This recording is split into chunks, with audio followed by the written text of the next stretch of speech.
Can you just describe safe harbor for a lay audience, and by removing it, how does it? So one of the things that we have to understand is that the law that governs the internet and therefore these platforms is an IT Act. Right. It is a 22-year-old act. It was done in the time of Atal Bihari Vajpayee ji in 2000, and then was subsequently amended during the UPA in 2008.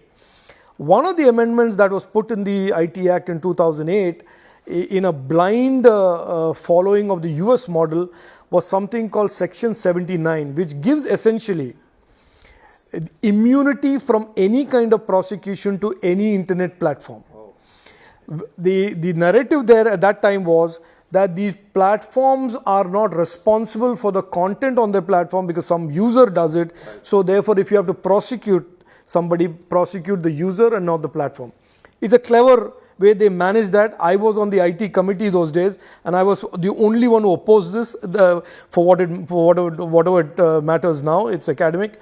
But that safe harbor has caused platforms to not have a sense of good behavior or an obligation of good conduct. Right. So we now see this toxicity, and at every instance of toxicity, the government unfortunately becomes the arbiter of a dispute between the platform and a user. Right. And I think it is clear with the IT rules now that we say that the safe harbor is conditional, and conditional on them addressing these 11 types of content which they cannot have on their platforms.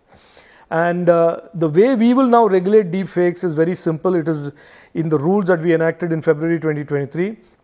If any platform has a deepfake, whether it's a messenger platform or a social media platform, and they have it on the platform despite their obligation not to put these kind of contents, but when it is reported to them there is such a deepfake, and they have 36 hours to remove it.